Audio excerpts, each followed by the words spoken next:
ಮೈಸೂರು ಜಿಲ್ಲಾ ಪೊಲೀಸ್ ವತಿಯಿಂದ ಡ್ರಗ್ಸ್ನಲ್ಲಿ ಯಾರು ಭಾಗಿಯಾಗ್ತಾರೆ, ಸೇವನೆ ಮಾಡೋದಿರ್ಬೋದು ಮತ್ತು ತಯಾರಿಕೆ ಹಾಗೂ ಮಾರಾಟ ಮಾಡುವವರ ವಿರುದ್ಧ ಸತತವಾಗಿ ಕಾರ್ಯಾಚರಣೆಗಳನ್ನು ಕಳೆದ 3 ತಿಂಗಳಿಂದ ಮಾಡುತ್ತಾ ಬಂದಿದ್ದೀವಿ.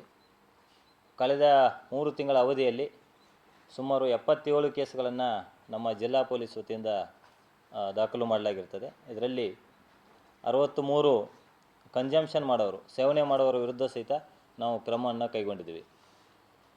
ಸೊ ನಾವೇನು ಕನ್ಸಂಪ್ಷನ್ ಯಾರು ಮಾಡ್ತಾಯಿದ್ದಾರೆ ಅವರ ಮೇಲೆ ನಾನು ಈಗಾಗಲೇ ಹೇಳಿದಂತೆ ಸನ್ಮಿತ್ರ ಅಂಥೇಳಿ ಒಂದು ಯೋಜನೆ ಮುಖಾಂತರ ಯಾರು ಸೇವನೆ ಮಾಡ್ತಾಯಿದ್ದಾರೆ ಅಂಥವರ ಚಲನವಲನಗಳನ್ನು ಚಟುವಟಿಕೆಗಳನ್ನು ಪರಿಶೀಲನೆ ಮಾಡೋದಿರ್ಬೋದು ಮತ್ತು ಅವರ ಒಂದು ರೀಹ್ಯಾಬಿಲಿಟೇಷನ್ ಹಾಗೂ ಅವರನ್ನು ಆ ಒಂದು ದುಶ್ಚಟದಿಂದ ಹೊರತರಲಿಕ್ಕೆ ಹಲವಾರು ಕ್ರಮಗಳನ್ನು ಸನ್ಮಿತ್ರ ಯೋಜನೆ ಮುಖಾಂತರ ಮಾಡುತ್ತಾ ಬಂದಿದ್ದೀವಿ. ಸೊ ಹೀಗೆ ಮಾಡ್ತಾ ಇರುವಾಗ ಇತ್ತೀಚೆಗೆ ಹುಣಸೂರು ಪಟ್ಟಣ ವ್ಯಾಪ್ತಿಯಲ್ಲಿ ಕೆಲವೊಂದು ಡ್ರಗ್ಸ್ ಸೇವನೆ ಪ್ರಕರಣಗಳು ದಾಖಲಾಗಿದ್ದವು. ಆ ಡ್ರಗ್ಸ್ ಸೇವನೆ ಪ್ರಕರಣಗಳನ್ನು ಪತ್ತೆ ಮಾಡಿದ ಮೇಲೆ ಆ ಒಂದು ಡ್ರಗ್ಸು ಎಲ್ಲಿಂದ ಇವರಿಗೆ ಸಿಗ್ತಾ ಇದೆ, ಯಾರು ಇವರಿಗೆಲ್ಲ ಸರಬರಾಜು ಮಾರಾಟ ಮಾಡ್ತಾ ಇದ್ದಾರೆ ಎನ್ನುವುದ್ರ ಬಗ್ಗೆ ಒಂದು ಹೆಚ್ಚಿನ ಒಂದು ಮಾಹಿತಿಯನ್ನು ಕಲೆ ಹಾಕ್ತಾ ಇರುವಾಗ ನಿನ್ನೆ ದಿನ ಹುಣಸೂರು ಗ್ರಾಮಾಂತರ ಠಾಣಾ ವ್ಯಾಪ್ತಿಯ ದಾಸನಪುರ ಒಂದು ಗ್ರಾಮದ ಒಂದು ಒಂಟೆ ಮನೆ, ತೋಟದ ಮನೆಯಲ್ಲಿ ಅಕ್ರಮವಾಗಿ ದಾಸ್ತಾನು ಮಾಡಿದ್ದಾರೆ ಡ್ರಗ್ಸನ್ನು ಅಂಥೇಳಿ ಒಂದು ಖಚಿತ ಮಾಹಿತಿಯನ್ನು ಆಧರಿಸಿ ಹುಣಸೂರು ಗ್ರಾಮಾಂತರ ಠಾಣೆಯ ಇನ್ಸ್ಪೆಕ್ಟರ್ ಸಂತೋಷ್ ಕಶ್ಯಪ್ ಮತ್ತು ಅವರ ನೇತೃತ್ವದ ತಂಡ ದಾಳಿ ಮಾಡಿದಾಗ ನಮಗೆ ಅಲ್ಲಿ ಸುಮಾರು ಡ್ರಗ್ಸ್ ಮತ್ತು ಅದಕ್ಕೆ ಸಂಬಂಧಪಟ್ಟ ದಾಸ್ತಾನು ಮಾಡಿದ ಬಗ್ಗೆ ಕಂಡುಬಂತು. ಸೊ ಅದನ್ನು ಹೆಚ್ಚಿನ ಒಂದು ಸೋಕೋ ತಂಡ ಮತ್ತು ಇತರೆ ವಿಷಯ ತಜ್ಞರಿಂದ ಅದನ್ನು ಪರಿಶೀಲನೆ ಮಾಡಲಾಗಿ ಮತ್ತು ಅಲ್ಲಿ ನಾವು ಏನು ರೇಡ್ ಮಾಡುವ ಒಂದು ಸಂದರ್ಭದಲ್ಲಿ ಒಬ್ಬ ಆರೋಪಿತ ಮೊಹಮ್ಮದ್ ಇರ್ಫಾನ್ ಅಂತೇಳಿ ಆತನನ್ನು ಕೂಲಂಕುಷವಾಗಿ ವಿಚಾರಣೆಗೊಳಪಡಿಸಿದಾಗ ಒಂದು ಹೆಚ್ಚಿನ ಒಂದು ಪ್ರಕರಣದ ಒಂದು ಆಳ ನಮಗೆ ತನಿಖೆಯಲ್ಲಿ ಗೊತ್ತಾಯಿತು.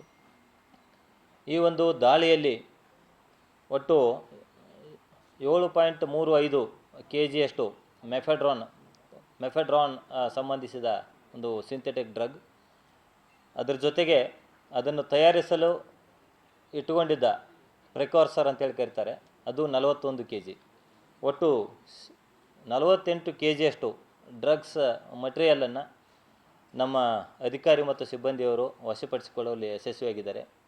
ಈ ಡ್ರಗ್ಸದ ಒಟ್ಟು ಮೌಲ್ಯ 1 kgಗೆ ಈ ಮೆಫೆಡ್ರಾನ್ ಅನ್ನೋದು ಇದೊಂದು ಭಾಳ ಸೀರಿಯಸ್ ಡ್ರಗ್ ಅಂತೇಳಿ ಹೇಳ್ಬೋದು. ಇದು 1 kgಗೆ 30 ಲಕ್ಷ ಇದ್ರದ್ದು ಮಾರ್ಕೆಟ್ನಲ್ಲಿ ಬೆಲೆ ಅಂತ ಹೇಳ್ತಾರೆ.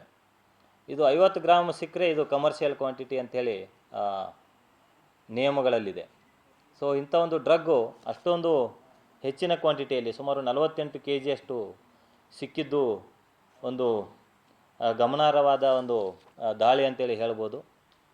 ಇದರ ಅಂದಾಜು ಬೆಲೆ 12 ಕೋಟಿಗೂ ಹೆಚ್ಚು ಬೆಲೆಯ ಒಂದು ಅಕ್ರಮವಾಗಿ ದಾಸ್ತಾನು ಮಾಡಿದ ಡ್ರಗ್ಸ್ ಮಟೀರಿಯಲನ್ನು ನಾವು ಸೀಸ್ ಮಾಡಿದ್ದೀವಿ.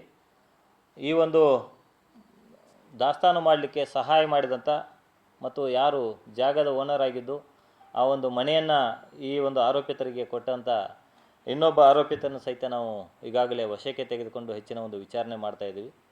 ಈ ಒಂದು ಪ್ರಕರಣದಲ್ಲಿ ಇನ್ನೂ ಹಲವಾರು ಆರೋಪಿಗಳು ಇರುವ ಒಂದು ಮಾಹಿತಿ ಈಗಾಗಲೇ ಲಭ್ಯವಾಗಿದೆ. ಮುಖ್ಯವಾಗಿ ಏನು ಒಬ್ಬ ಪ್ರಮುಖ ಆರೋಪಿ ನಮ್ಮ ಕಡೆ ಸಿಕ್ಕಿದ್ದ, ಆತನಿಂದ ಹಲವಾರು ಮಾಹಿತಿಯನ್ನು ಕಲೆ ಹಾಕಿದಾಗ ಮುಂಬೈ ಮೂಲದವರು ಈ ಒಂದು ಪ್ರಕರಣದಲ್ಲಿ ಭಾಗಿಯಾಗಿದ್ದ ಬಗ್ಗೆ ಕಂಡು ಬಂದಿದೆ. ಅವರ ಬಗ್ಗೆ ಹೆಚ್ಚಿನ ಒಂದು ಮಾಹಿತಿಯನ್ನು ಕಲೆ ಹಾಕಿ ಅವರನ್ನು ಸಹಿತ ದಸ್ತಗಿರಿ ಮಾಡುವ ಒಂದು ಕೆಲಸ ನಡೀತಾ ಇದೆ.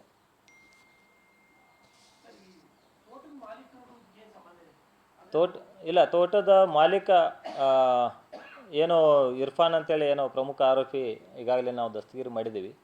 ಆತನ ಪರಿಚಯದವನು ಇವನು ಶರೀಫ್ ಅಂತ, ಅವನು ಮೊಹಮ್ಮದ್ ಇರ್ಫಾನ್ ಬಿನ್ ಇಬ್ರಾಹಿಂ ಖಾನ್ ಅಂತೇಳಿ, ರೆಹಮತುಲ್ ಮೊಹಲ್ಲಾ, ಹುಣಸೂರು ಟೌನು. ಈತನು ಪರಿಚಯದವನು. ಸೊ ಪರಿಚಯದವನು. ಇದು ಈ ಮನೆ ಹೇಗಿದೆ ಅಂತಂದರೆ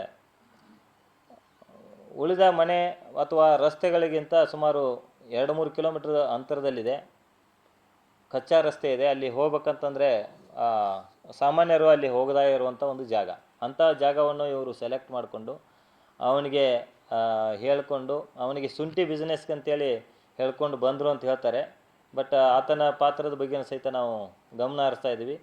ಅವರ ಇನ್ನೊಬ್ಬ ಸಂಬಂಧಿ ಸಹಿತ ಈ ಒಂದು ಪ್ರಕರಣದಲ್ಲಿ ಇದ್ದಾನಂತೇಳಿ ಒಂದು ಮಾಹಿತಿ ಲಭ್ಯ ಆಗ್ತಾ ಇದೆ. ಅದನ್ನು ಸಹಿತ ನಾವು ವಿಚಾರಣೆ ಮಾಡ್ತಾ ಇದ್ದೀವಿ. ಇದು ಬಾಡಿಗೆ ತೊಗೊಂಡಿದ್ದು ಕಳೆದ ತಿಂಗಳು ಫೆಬ್ರವರಿ ತಿಂಗಳ ಒಂದು ಕೊನೆಯಲ್ಲಿ.